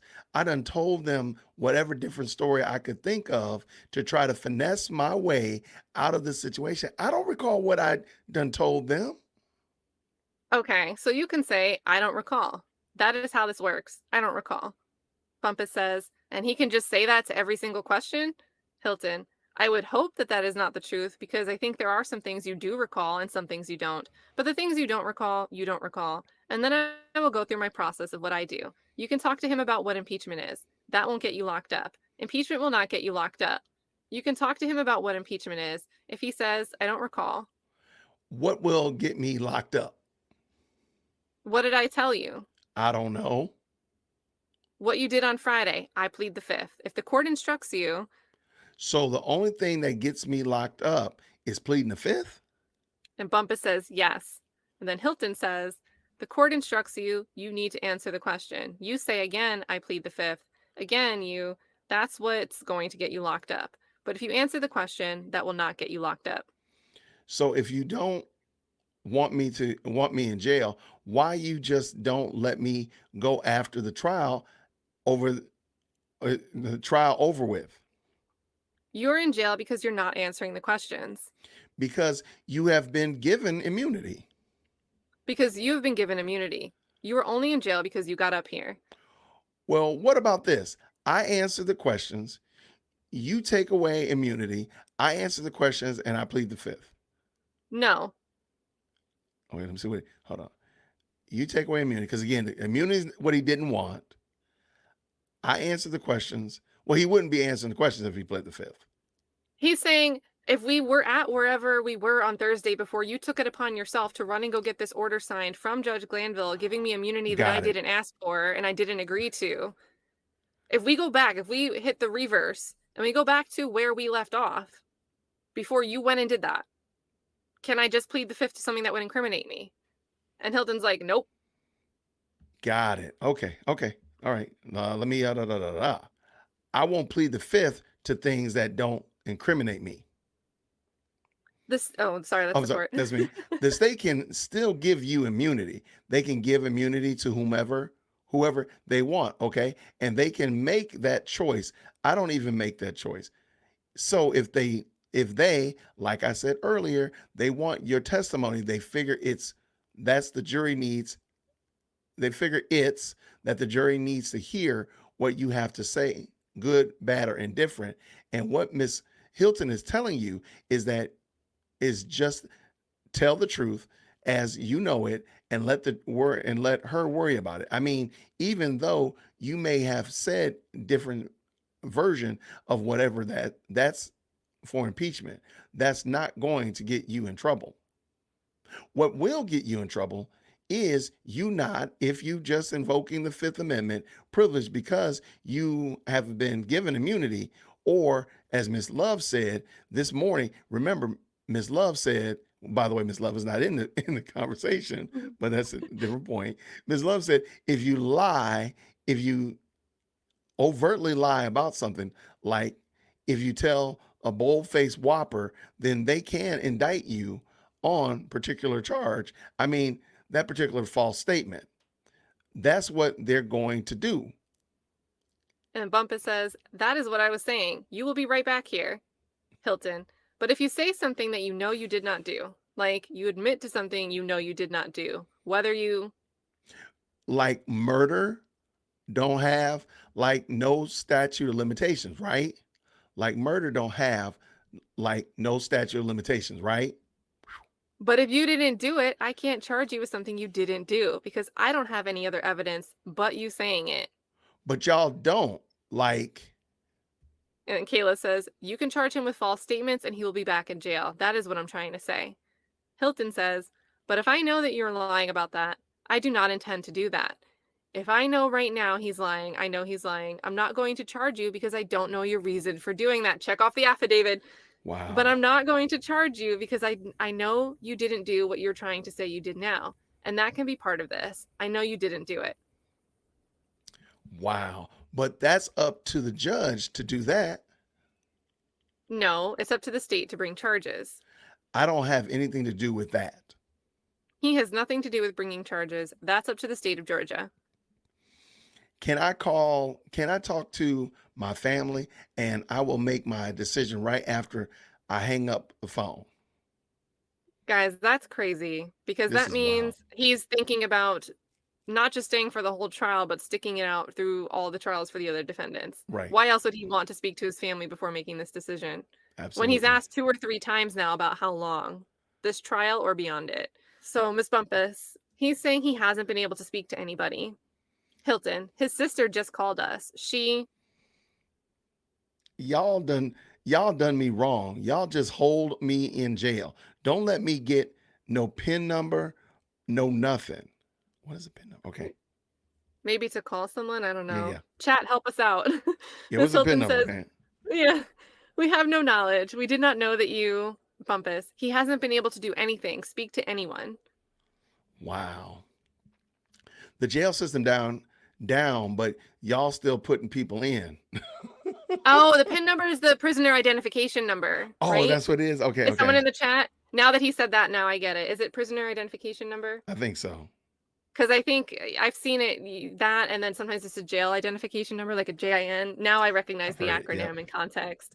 So the system's down. They can't even give him a number, and they're still putting people in, which does not surprise me to hear.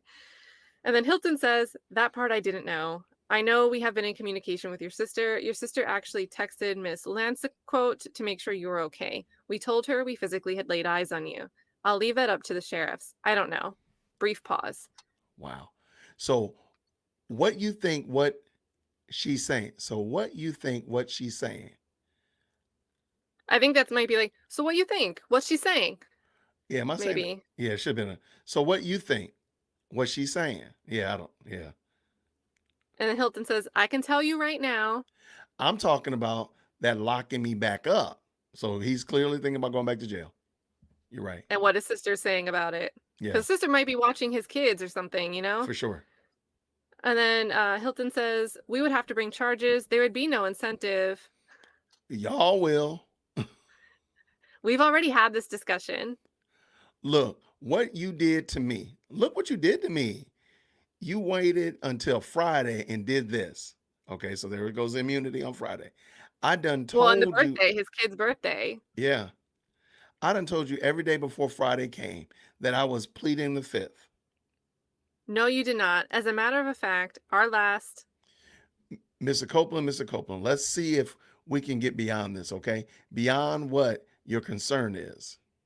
You could have invoked the Fifth Amendment privilege. The state could have turned around and said, stop. Had me go ahead and filed that motion and giving you immunity. It was going to, I mean, they make the decision. They decided to make it on Friday. So even if you would have been more comfortable testifying and invoking your Fifth Amendment privilege, they could you decide you as a witness, they want your testimony more than they do you invoking a Fifth Amendment privilege. So they give you immunity. That is still amazing. What if he didn't want it? He doesn't want it. They gave you immunity, so you've got to testify truthfully as to what your knowledge of the particular incident is. I mean, so they could have done that anyway. Even if they put you on the stand, they could have said stop and gone ahead and given you immunity. They could have done that. So I guess immunity is again something you cannot deny. You can't say I don't want that. Like I don't. You just got to take Yeah, it. but It's it was still the problem here is wow. still the defense has no idea that he planned to plead the fifth, and they knew it for days. That's problematic as And then well. they give him immunity, and they know that during this point in time, because if there was no inquiry, right? They would have put Woody back on the stand, and he would have continued to either plan to have tried to plead the fifth and get challenged on it, or he's going to just say something else to avoid saying I plead the fifth, meaning he's going to be giving dishonest or less than truthful testimony, and the prosecution knows it. And they don't disclose any of this. I mean, this is screaming like Brady Giglio violations all over. Oh, And we absolutely. knew that from the affidavits, but then just seeing it here is just kind of you're really seeing the judge. You just gotta do it, and it's gonna Yeah. be fine, and I'm aware that you're going to do it. Does would he have to sign the immunity agreement? Apparently not. They haven't said, like, "Well, you Right. signed it, you agreed to They it." don't say that you signed it. So it just seems like they just give it to you. Again, it's like a timeshare. Like, it's hot potato. That's what it sounds like. And the other thing, they keep insisting they want him to have, some type of attorney present for everything to make sure it's understood when he signs off on something. So even if he did sign it, there would have been an indication that Melnick signed off on it, or Bumpus also was there when he signed off on it. Good And point. we Good don't point. have that because it doesn't exist. Wow. So can I get it in some type of writing that if I was to testify that if she feels as if I lied about anything, that they won't lock me back up? And then let me have that, Ms. Bumpus. Hands the document to the court. Brief pause. Mr. Copeland, on page 2 of the order, okay, pursuant to, gotcha. However, no testimony given by Kenneth Copeland as required under the order or any information directly or indirectly derived from the testimony of Kenneth Copeland given by Kenneth Copeland as required under this order shall be used against said Kenneth Copeland in any proceedings or prosecution for a crime or offense concerning concerning which he testifies under this order. Okay, so you testify about some aggravated assault or murder. They can't prosecute you on it because that is what it says on the order. Okay. The only thing that will get you in trouble is this little this next little paragraph. Kenneth Copeland shall be subject to prosecution or to penalty of forfeiture for any perjury, false swearing, or committed in testifying or failing to testify in accordance with this order. However, it is ordered that Kenneth Copeland shall not be required to produce evidence that can be used in any other court in the state, the United States, or any other state. So Now, hold on. Can we basically, pause? yeah, go ahead. Okay, so back on page 44, the previous page, do you I'm see the sorry. language there? And both Kayla and Copeland have tried to call this out. So on line 13, where it starts, they start reading the order Yeah, by line 15, line 14 and 15. However, no testimony given by Copeland under this order. And then if you go all the way to the bottom, shall be used in line 18. No testimony given by Copeland shall be used against Kenneth Copeland in any proceeding or prosecution. So his testimony can't be used. That doesn't mean that you can't be prosecuted for something. That just means your own statements can't be used to incriminate you if you are later prosecuted for things you testify to here. And you've heard yes. Copeland ask for clarification on that, and you've heard Miss Bumpus ask for clarification on that. And every time the Hilton, and then with the help of Judge Glanville, they're like, no, you can't be prosecuted on it. That's not what it says. Well, then they're reading the order here, and it literally says that just the testimony can't be used against you. Right. So if I'm understanding correctly, let me make sure, put it out on a low shelf for a pre-K law student. If Woody had said that, hey, I did not pay my third grade library fine at Slater Elementary School, that testimony could not be used against them. However, that does not mean that They go I find a can't go record. I can't go look at the records and I'd be like, hey, let me talk to Miss Caterpillar, let me talk to Miss Butterfly about the media specialist. Did Kenneth Copeland ever pay did Jason ever pay his library fine? He didn't. Oh, now I can still be prosecuted for that. They just won't use the testimony that I said I did it. But they found all the other evidence because I said I did. This is messed up. Yep. Wow. And they that's what I'm saying. Like Wow. Woody peeped it. Like he's This really is not amazing. stupid, and they keep talking to him like he's stupid. But sorry, I think you were on line 10 of the next page. All right. So basically, if you commit perjury, false swearing, or contempt committed in testifying, that means if you just invoke the Fifth Amendment privilege for failing to testify, you say, I'm not going to testify. All right. So the only two real things you can kind of get in trouble for are perjury and false swearing, as long as you tell the truth. Now, as Ms. Hilton and Ms. Bumpus I said earlier, where did Love go? Is it because Woody has been involved?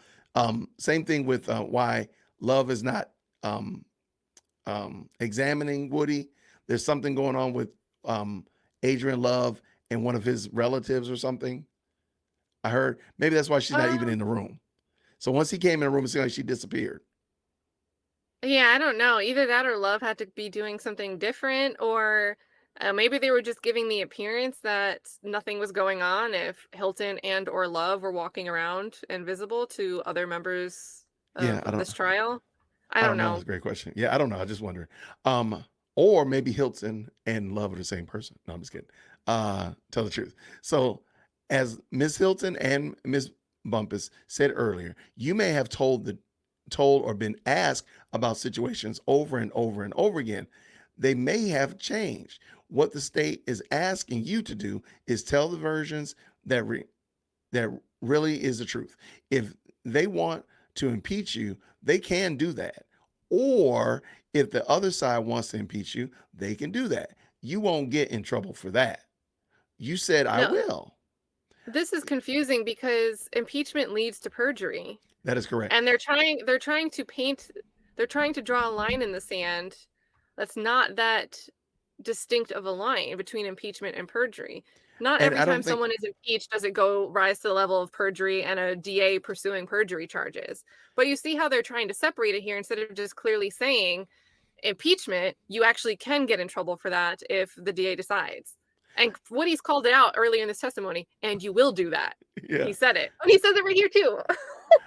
And I had to say this, and I'm not trying to bash Woody, they should break this down and explain this to them. They're using the legal terms that people with, you know, PhDs understand. This dude barely has a GED. So you might need to really explain what impeach means. Sure, he probably does. Sure, he might be playing the game, but at least explain it to him and respect him enough to say, hey, this is what impeach your testimony means. This is what perjury means, so on and so forth. This is what immunity means, whatever. Just really help him understand. Because I think, though I do think he might be playing the game, this doesn't make it look good. They should cover their tracks. They should make it clear, Right. especially if they're going to run and take the paper and get it on their own and then not explain to him what it means and then threaten to hold him in contempt because he violates something he didn't understand. Like that's wild to me. And Yeah. you already know my thoughts. Right, right. I just think they could make this they can make their case a lot better because sadly, this looks horrible. This looks more horrible than we thought it was when Brian Steele was yelling at Judge Glanville a couple weeks ago. Like, no, this is so much worse. So what he said, you said I will. You will not. You will not. Impeachment is not perjury or false swearing, okay? But she said, I can purge myself, though. See, he doesn't understand perjury and purge. You see what he's saying? He thinks one's like the verb and predicate, Yeah. like. And Oh, then Miss okay. Hilton says, "No, no, no. We're saying two different things. Sorry. Perjury is if you get on the stand and you just say a bold-faced lie. Just something that is just wrong. Say you say, I did something. And all the other times you've said it, I have not done it. And really, while it's perjury, it's really just an inconsistent statement. Like if you get on the stand and say, I did X, but in 2015 you said, I never did X. That is what we're going to impeach. I'm going to impeach you on everything you said in 2015. Meaning I'm going to say, okay, today you said I did X, but in 2015, and then we have Lieutenant Dean entering the chambers and Hmm. says, we have a security issue. We need to stop for a minute. If we can, stop for a second, please. Okay. So Glanville leaves with Lieutenant Dean for 2 minutes, and they come back between 10:45 and 10:47. And Hilton continues, I don't know what was told to you on Friday. I have no reason to want you in prison. You have spent enough time in prison for YSL, period. So why would I want that for you? That doesn't make no sense. I said it to you before, and I'll say it to you again in front of all these people. It makes no sense. I guess who you're not saying this in front of? Judge Glenn, I mean, his attorney. Yeah, like where the defense isn't part of all these people. Right, because this is really trying to, hey, I'm trying to position like, hey, I'm your good, like I'm your friend. I'm looking out for you. I'm working for you. This is that good cop, bad cop, but there isn't. It's actually the bad cop pretending to be the good cop. Yeah. Um, you just said I'm going to have to stay in jail until the last. I mean, she did say that. If you don't testify, get this part through your head. If you don't testify, that is the only thing that is holding you. That is literally the only thing holding you right now is the fact that you keep saying, quote, I'm not going to testify. Well, you haven't said it today. I'm not testifying. I plead the fifth. If you get up there and I want you to tell the truth, like I said before. If you don't recall certain things, you can say you don't recall. That's fine. I want you to tell the truth. I don't expect you to remember every single detail from 2015. I just don't. No one here does. I gotta say, her way of arguing, this is me interjecting on my own transcript reading. Her way of arguing reminds me of when someone does something wrong and they don't want to admit they did something wrong. So they start going on that spiel about, I'm not saying I'm perfect, but it's like every time she says, I want you to get up there and testify, she pauses and interjects and says, I mean, I want you to tell the truth though. Right, right, right. So I want you to get up there and testify and say what I want you to say. So it's like she adds in these self-serving statements, knowing that this is going to be on the record. So you can't say I told him to lie because I kept telling him he could tell the truth. That is correct. That's exactly it. So, and then she says back on line 17, but what I do expect for you to do is answer questions so we can get through this. So you can go home, be with your baby for her birthday, see Wow. these dogs deliver their babies, go talk to your nephews, and do all these other things How you know about my dogs? because you told me. Okay. Bumpus says, what's wrong? I'm stressing at another level. Like, Bumpus says, I mean, I'm saying, I'm weak, man. I'm not playing. I'm dead serious, man. Like, Hilton, this is what our position is. We do not want him in custody. We want him to tell the truth. We want him to testify. That's what will get him out of jail. And you have to make Bumpus. If he decides in 2 weeks he wants to testify, then what? Well, if he wants to stay in jail for 2 weeks, then I don't know why you would want to stay in jail for 2 weeks. I have no idea. Bumpus. He just feels like he's under a lot of pressure right this second. Even at the jail, they are just, you can't give me a house. I'm sorry, you can't give me house arrest No, you can go home by taking the stand and testifying. That's what you and come back tomorrow. There's no we keep on saying yet, but there is no crime. We keep on saying yet. I don't know who is telling you about a crime. There is no crime. You have done nothing wrong except for not So why am I in jail then? because you aren't testifying. But that ain't nothing wrong. That's not a crime. Well, it's not a crime, but you're in civil contempt. Two things.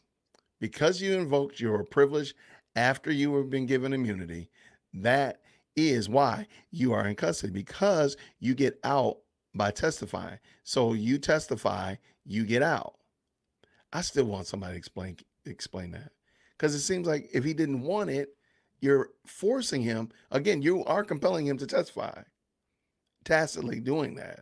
But let's It's continue. really not that different from the plea agreement strategy, right? So you lock someone up, you hold them without bond, and then you drop a plea deal in front of them to get them out of the jail. But here it's in the reverse order. We Yeah. subpoena you first, and then if you don't give us what you want, we're going to put you in the jail. So in effect, the same sticks and carrots, the stick is you in the jail and wanting to the carrot is the outside. So these Yeah. plea deals versus immunity deal kind of have the same outcome, even though they're a reverse order means Going in to an different end. order, right? Wow. That's why I was going to bring you. That's why I was going to bring you. Why I brought you here early today to just inquire about that. You can remain and hold your position of invoking the fifth, or not testifying, but you go back to prison. You go back to jail because you can't sentence me. There's no sentence. There's no sentence. The contempt is compliance. They want your testimony. That is all they want, whatever that may be. I don't know what it is, Your Honor. So listen, you were in jail for failing to testify. Failing to testify. Not for anything else. Not for nothing else. There is no crime. You ain't done nothing. I don't know if people are telling you that we are going to charge you with nothing. We are not charging you. The state charges you. There is nothing we're charging you with. You are only in custody because you have decided not to testify. That is it. Once you decide to testify, Remember that word you were talking about, purge. Uh huh. uh-huh. Oh yeah, sorry. No problem. Uh huh. Okay. You can purge right now. Purge yourself of the jail. I'm sorry, of jail just by testifying. I can purge and get out of jail? Yes, just by testifying. Not, Not I'm sorry. perjury. Purge meaning you can get out of jail. You can get out of jail, out of custody, and just by testifying. And what about the other one? The other word, perjury. That's different. That's different. That's a different word, okay? That can get me back in jail. Yes. Perjury is It's not what you're saying is not perjury. What you're saying is what we call a prior inconsistent statement. Your example that you gave me, what if I said I did something and I know you didn't do it and you said before you didn't do it? That's not perjury. That's a prior inconsistent statement. Now we got to pause here because she argued that it wasn't impeachment by inconsistent statement, it was impeachment by contradiction. And here, what right is she saying? in prior statement. So then Bumpus says, you've got to make a decision. So if he starts testifying today, he's going to go home today? And then Miss Hilton says, he should, as long as he remains. But if you get up there and be like, if you get up to testifying and then we get into it and you start saying, I plead the fifth, we're going to be back here again. Bumpus says, but if he says he don't recall to everything, he'll be okay? Hilton, I'm not advising that, but so long as he answers the questions, that's fine. So long as he I did these crimes. I'm telling you that. Oh, check it off. Hilton, wow. okay, I don't know what you're talking about. Uh-oh. Oh, Bumpus says, I think, are you saying you want to get up there on the stand and say something? No response. Did we find out if we could talk to his family? No? And then Hilton says, I mean, if it's okay, we got the sister's number. As my attorney, you gotta If y'all want to talk, let me go somewhere where I can't hear you. The judge is over there, so just speak low so he doesn't hear you. hold on.